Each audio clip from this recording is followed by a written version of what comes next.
talk to me about your background and how you got involved in music and loving music and wanting to play music, and we'll go from there.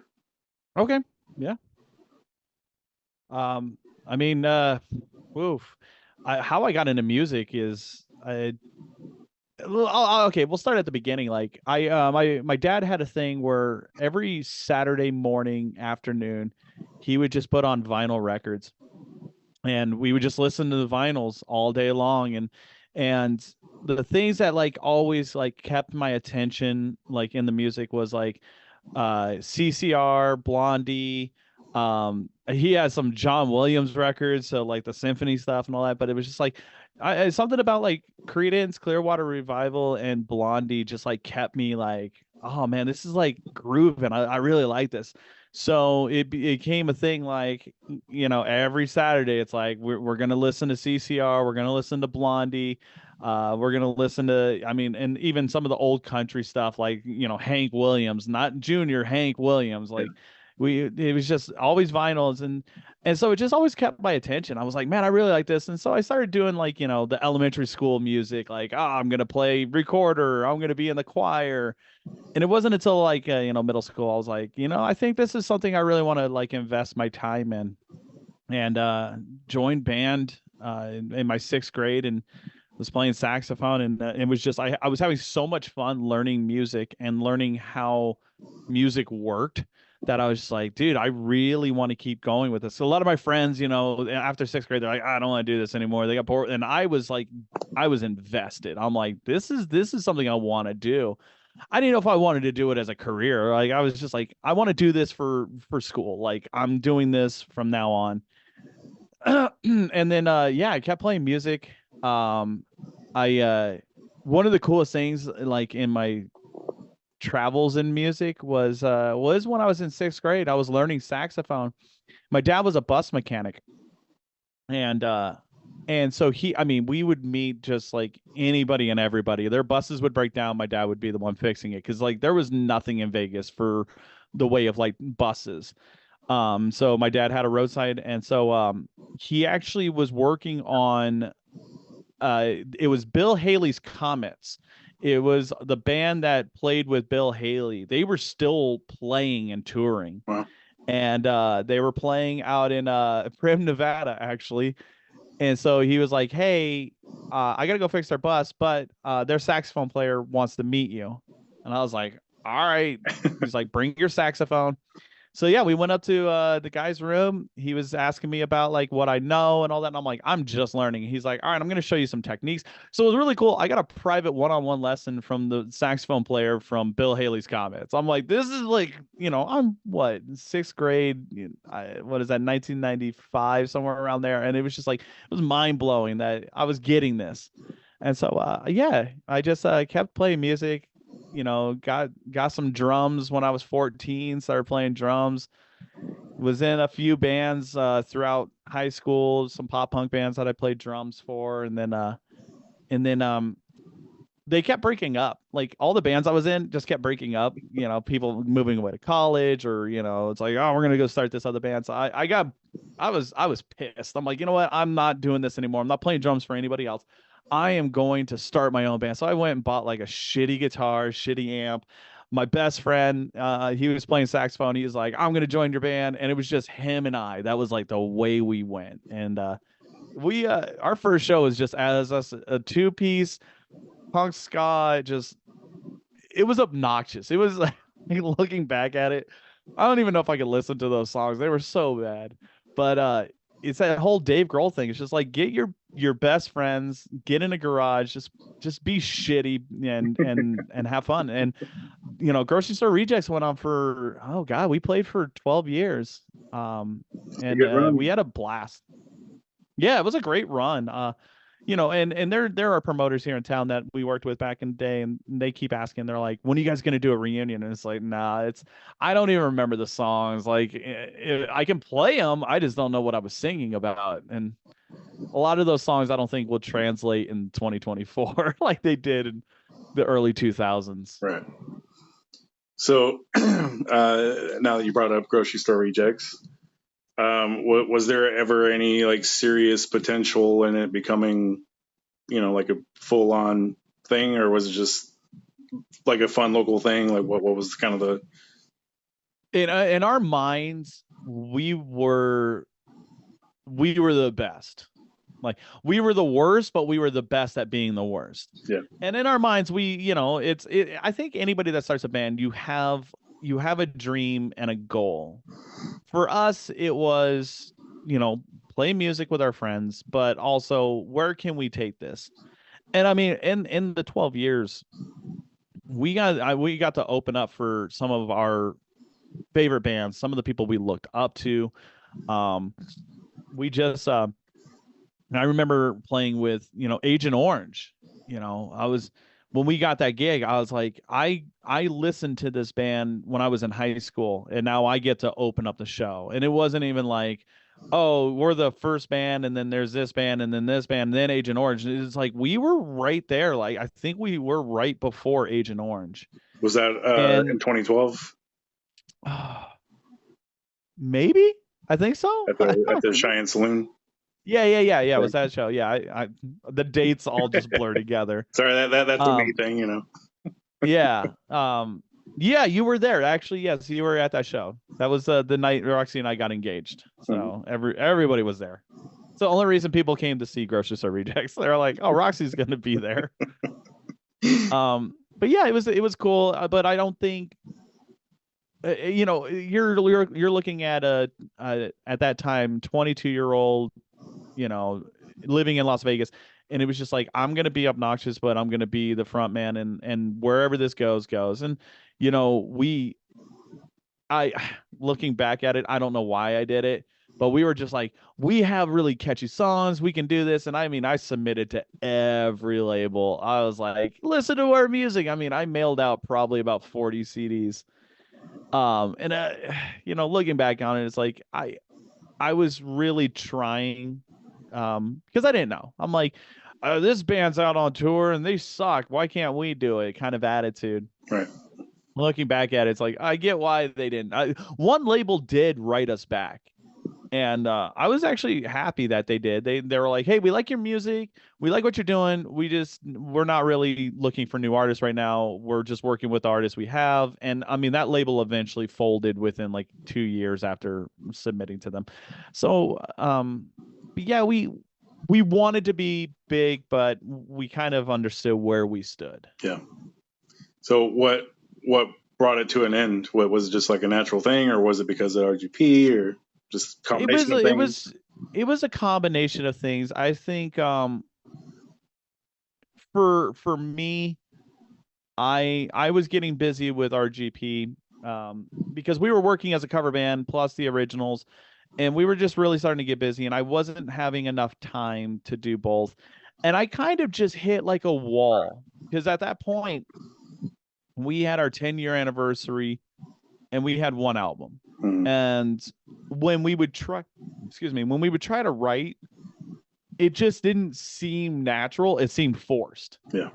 And Bob and I, we were just talking, and we were just like, do we want to keep doing this? It's been 10 years. We've had a lot of fun. We've been able to travel. We've played with some cool bands. We've met a lot of cool people. And then by the time it was ending, Bob had moved out. He wasn't living with us anymore.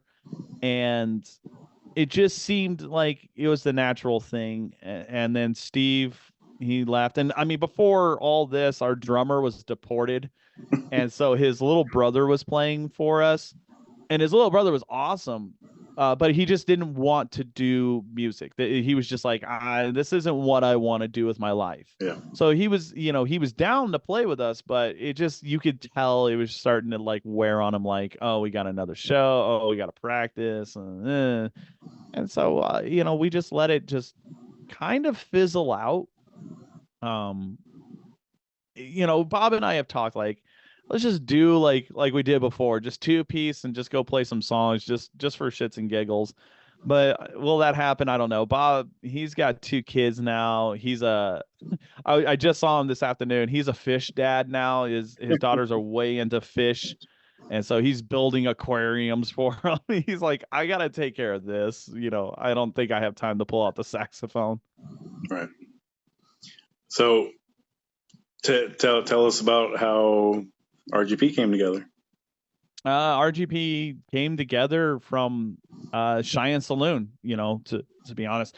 It's actually a combination of things. Grocery Store Rejects is one of the reasons that RGP got together, because I met Roxy because of Grocery Store Rejects and the Cheyenne Saloon. A guy that was producing Roxy and helping her out saw GSR at like a Battle of the Bands or something. I don't remember exactly how he saw us, and he was just enthralled with our stage show. He was like, "You guys are obnoxious and I love it." So he's like, "Hey, why don't you come out and do some of your songs acoustically?" And I'm like, "I've never done that before, but why not?" And through doing those open mics and the acoustic things and kind of building my chops, that's how I met Roxy. And when she was an acoustic artist for so long, she was just like ready for a band. So when she made the decision to start a band, I said, "Hey, I'll play bass until you find somebody." Ryan, our drummer, he was like, "I'll play drums until you find somebody." We were never meant to be in this band. I mean, that's one reason why we call it Project. Her whole thing, the idea was to have kind of like a revolving door of musicians. Like, you never know who's going to be playing. It could be somebody on violin, it could be somebody on keyboard, somebody playing the accordion. Yeah. But then once we started playing together and kind of rewriting some of our songs, we're like, okay, there's like a groove here. And I was told that I was never allowed to play guitar again because I'm better at bass, and I still don't see it, but okay. And then it wasn't until John joined the band that we were like, yo, hold on. This is something. Actually, there is something here. There was really good chemistry. And then when we won the Vegas Rocks Award, it was just like, all right, well, now we're stuck. Like, this is the band now. Like, no one's leaving, no one's coming and going. We even thought about at that point changing the band name. Yeah. Because Roxy hates it. I'll throw that out there. Roxy hates Roxy Gunn Project. She hates that as a band name, but it's now recognizable, and that's why a lot of times we just go by RGP. It's like, yeah, we're RGP. What does that stand for? Great. Now I got to tell you. But we sat for a week and a half when we all lived together. Like, what are we gonna call ourselves? And we're trying to like change names, and it just like nothing's stuck. And we're just like, yeah, we'll just leave it as RGP. Yeah. And then so that was the 13 years ago. Our first show was New Year's Eve. What 2010 was the first show? 20 something like that. Yeah, 2010, something like that. Yeah, because it'd be 14 years this New Year's Eve. Your face. I'm like, I'm doing math, and I'm like, 2010 was our first show, Downtown Vintage Guitar. Yeah. I know it's all crazy. And then so early on, I don't remember if it was before or after the album, you guys did the movie. Yeah, it was the album came out after. Okay. Because while we were doing the movie, they had us get into the recording studio to do a couple of the songs. Mm-hmm. And then I think at the same time we were recording the album. But like Goodbye Kiss, if you listen to Goodbye Kiss from the movie versus the album, it is completely different, because they had us do 2 songs at the Palms for the movie. And that's actually the music video that you see for Goodbye Kiss. It's us at the Palms. And then one other song, I think. I don't, God, I don't remember now. But and then we did the album after, and then they liked a lot of the songs from the album. They're like, "Can we add this to the movie?" We're like, "Yeah, I guess, sure, what we thought it was going to be a lot bigger than it turned out to be." Yeah, well, of course, but it was still a cool opportunity. And yeah, no, it gave me an IMDb page. If I'm not mistaken, Roxy still has an IMDb page. We kind of weren't expecting it, but yeah, the producer and director made IMDb pages for us. I'm checking right now. Roxy Gunn, actress, Road to Hell. There you go. Look at that. And the Will Edwards show. Yeah, I remember that too. Remember that. Kind of an interesting year there, between the movie and the show and putting out the album. So what? I mean, obviously you guys were taking it serious. So what were your expectations and goals when the album dropped? At that point, I kind of stopped having goals. I was just like, I want to live in the moment. I think that's when I started really going like, RGP is doing well. Our covers are doing well. We have two bands that are doing well, and my goal was like, how far can we take it, but also not try to rush it. Mm-hmm. I felt like we were trying to rush things with GSR, but after 12 years, it was just like, all right, well, that was a mistake. But yeah. So when the album dropped and we saw the people liking it and coming, and then Comp was constantly playing us. Extreme X1075 was playing us. It was just like, okay, we got something here. I just feel like some of us wanted more than others. Mm-hmm. Like I'm a person that's like, I don't want to sit at home. I want people to listen to our music, and we have to get out there. And we started realizing we didn't fit with anybody. Yeah. We were being put on shows with metal bands, punk bands, indie bands, rap artists.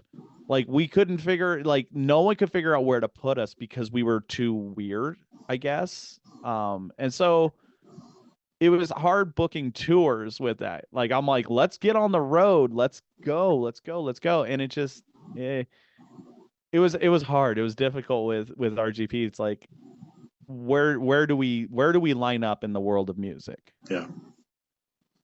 I mean, our ultimate goal was to open for Rush, but that never happened. Right. So as everything progressed, you had started writing for a second RGP album and it made some demos and stuff, but then the album never fully was realized. And yeah, the long answer to that's going to be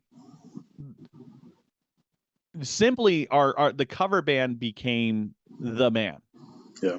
It was everyone's day job. At this point, I was gone from my day job. Roxy was gone from her day job. John was gone from his day job. Like we were all now, we had to play covers, and that's it. Yep. For us, it got to the point where it's just like we were playing so much that when we had a day off, the last thing I wanted to do was pick up an instrument. And I know you and John had talked about that too, because like John, he could spend literally 25 hours in a 24-hour day playing guitar. Yeah. And there were days he would just sit on the couch and he's just like, I can't do this. And I think that started impacting how we were writing too, because it was just like, we want to write, but we're just no motivation. Then when we started writing, we were writing some cool things, some cool songs. Like it was like, all right, I really like this. We started playing some of them live, but I hate EPs. Like I am an LP person. Like give me a full album. Don't just give me 2-3 songs. I want a full album. Yeah.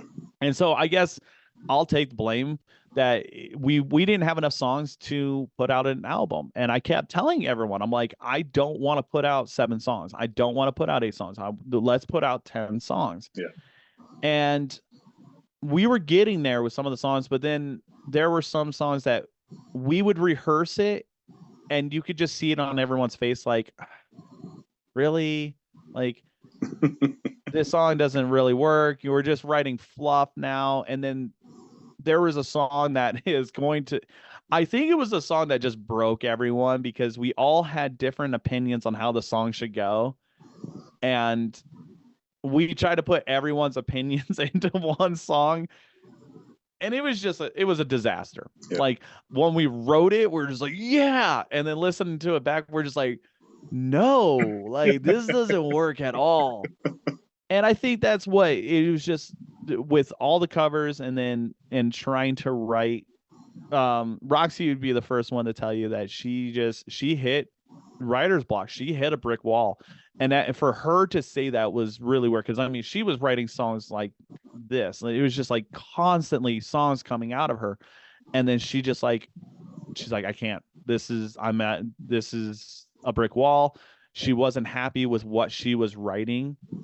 And I think if we would have put out a second album, I don't know if Crimson Riot would exist. Yeah. Because I think everyone would have been like, all right, that was a disaster. Hmm. Which also, you know, and we could talk about that in a minute with Crimson Riot. It also added to the nervousness of writing a sophomore album. You know, everyone always talks about, oh, the second album's always the trash one. And so trying to top the first album for RGP, it was just like, how do you do that? Yeah. Like that album to a lot of people is a masterpiece. I mean, we have people still like on our Twitch streams or live gigs like, hey, can you play this song? And we're just like, no. Like I can pretend like I remember it, but Yeah. it's so following up that album, there was just a lot on the line for us. So towards the end of that era, there was the Brian Wheat scenario. Oh God, I'm out. You don't have to talk about it. Oh no, we'll talk about it. Give me just a second. Do you Yeah. know my calendar? Can you check April 17th for me? Sorry, I'm booking agents asking about a date. But anyways, yeah, Big Break Sessions. I mean, you know, I'll give you the lowdown. I'll give you the dirty, and anybody that's ever watched the YouTube thing, I can tell you how our experience was, and then you can watch it and be like, that's not how it's portrayed. But you got to remember, it's television. They're not going to show you how everything happened. It's a Wednesday, right? Okay, sorry. But yeah, so, you know, long story short is you always have to have a bad guy in a reality show. Doesn't matter who's there's always a bad guy. And we've been on, you know, we did this, we did Top Golf, we did Roxy and I were on an episode of Hell's Kitchen. You watch reality TV and there's always somebody that's going to be the bad guy. Well, with this, it was me. And we knew it was going to happen the day we got to Sacramento and got to the studio. When the night before, we're all hanging out in the studio because he had rooms. There was, you know, it was actually sleeping quarters at the studio. It's a beautiful studio. And the night before, we're talking and we're all eating dinner, and he's just staring at me. Brian Wheat's staring at me, and he's like, "So, who's married in this band?" And so Roxy and I were like, "Oh, us, you know, we're together." And he was like, "Uh-huh, cool." The next day, he treated me like the fucking worst, man. He was just on my ass. And he tried to, you know, say, well, it's because I'm a bassist, so I'm going to be harder on the bassist. And I'm like, dude, you aren't. And there was the day that I became the enemy. Yeah. He was simplifying all of our songs. I mean, dumbing them down. And we knew he was going to rip them apart and rebuild them. But he was like, he told Ryan, you only get to play on this drum set. And Ryan's like, I need another 2 toms.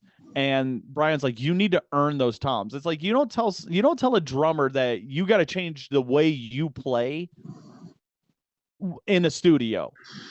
And so then he took all my bass parts and just told me to play whole notes and quarter notes. And it was just like, you know, well, one of the songs that we were doing was just like, it has a groove to it. And I had a bass, right? And he's like, no, no, that sucks. Stop playing that.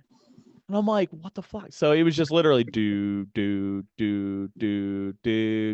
like that. I felt like I was in Van Halen. And that's a bassist joke for all the Van Halen fans out there. Roxy could be the bass player for Van Halen. And so we were having lunch. Cameras are off, but we're all still wearing our microphones. And he sits down to me and he's like, sorry I'm being hard on you. And I'm like, dude, like, I have a question. Because his whole thing was the Beatles are the greatest band ever. And that's a great opinion. I know a lot of people that share that same opinion. Paul McCartney is the greatest bass player that ever lived. Okay. So I asked him, I was like, you grew up listening to the Beatles and you wanted to play bass because you heard Paul McCartney. And I'm like, how am I supposed to influence the next generation of bassists if I'm playing dumb? And he got so offended that I asked that question. And it was like, because he didn't realize no one's ever said the reason I play bass guitar is Brian Wheat. No one will ever say that. Yeah. And if they do, I want to ask them why. And it pissed him off. And then he grabbed the cameraman and he was like, you got to get this. And he just ripped me a new asshole on tape. And we're all just sitting there like, are you fucking kidding me? And he kept pointing up at the ceiling at his gold records.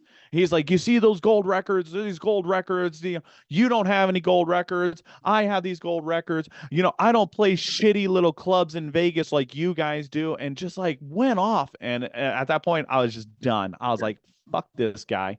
Whatever. I'm going to do whatever he wants just to get done with this situation. Mind you, Tesla now has a residency at the House of Blues in Las Vegas. The shitty little club that we were playing. But anyways, and then we found out like he's talking about like, I write songs for Tesla that Phil Collins from Def Leppard produces, and then he looks at them and throws them away. So he's admitting to us that he writes shitty songs that their producer's throwing away. And it's like, so why am I trusting you? Like, it made no sense. So if you watch like the later episodes, you just see me go, cool. All right. Right on. Whatever you want to do. All right. And then the second day, he just had a meltdown because he couldn't he was trying to quantize the drums, which were a swing feel, but he's trying to do it in 4, and you're not getting, and he's blaming us, right? And it's like we tried to tell him, and he was like, I don't want to hear it. You don't know what you're talking about. So we spent literally 13 hours of him trying to fix the drums before he just said fuck it. And so if you watch the Big Break sessions, obviously it's, you see me, there I am, in black and white going, I don't trust this guy. Da, da, da, da. It's like, yeah, you're editing out what I said before that. You're editing, me going, dude, this doesn't work, whatever. But yeah, Roxy had to fly back a couple months later to finish the song. And so she went by herself. She got to meet Phil for a minute. Mm-hmm. And basically Brian said to her, well, I don't care about your band. I can make you a star. Quit this. I'll back. I got a band that's going to back you. You just say yes. And Roxy's like, that's not what I want. And he was like, okay, bye. And then she recorded and left. And it was 3 years ago, maybe 4 years ago, we finally got the mix. We finally got it. And not even from him. We got it from the guy that was producing the TV show. Wow. Yeah. So yeah, there you go. Big Break. Sorry, I didn't mean that. Like, I could go on for days about that show. Sure. So obviously, John ended up leaving the band. Yeah. And then not too long after, Crimson Riot was born. So Crimson Riot was born literally the night John announced he was leaving the band. John was I remember the night like it was yesterday. We had a gig at Mickey Finn's, and John basically told everyone, this is it. He's like, I need to get out. But he said he would stay in the band, or at least the cover band, until we found somebody. But he was done, and we are like, okay. Ryan was living with us at the time. We sat down on the couch. We were up until 5 in the morning discussing what we should do, and we were throwing around names for bands. They wanted to start a punk band. I did not. The punk rocker in the band was like, absolutely not. We're not doing a punk rock band. But they convinced me. They're like, come on, this is the right move, and I'm glad we did go with it. But yeah, we were throwing around band names. We had the band name generator. We did everything. We wanted something that focused around Roxy with her red hair, which obviously she doesn't have anymore.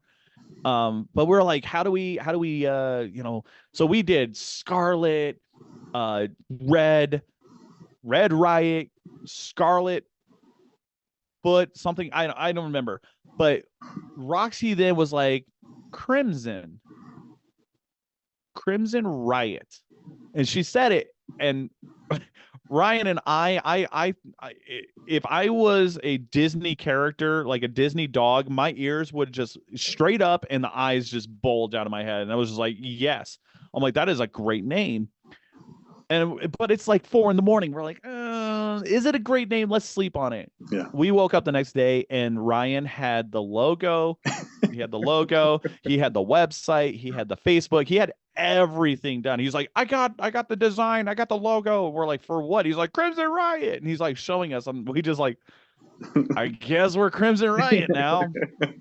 And then, And then, oh God, I think it was 3.5 weeks after we created Crimson Riot, we had our first show, and it was with the Bomb Pops. And since then, it's just been go, go, go. Like, there's really no downtime for Crimson Riot.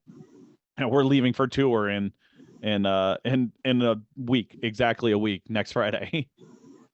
And how far have you been able to travel so far with Crimson? I mean, oh, dude, we just did 40 days through North America. We went up the West Coast. We went all the way across Canada into the Great Lakes, back into Canada, Boston, all the way back. I mean, it was 31 shows in 40 days. So we went international last year for the first time. It was a lot of fun playing in Canada. We've been playing the Midwest a lot because we've been on a couple of music festivals in the Midwest. So we've been really trying to hit that market as much as we can and build up there. This time, this is our first time ever doing a Texas tour. We played Texas before, but not like this. And we're playing New Mexico for the first time. So we're playing Kansas for the first time, actually.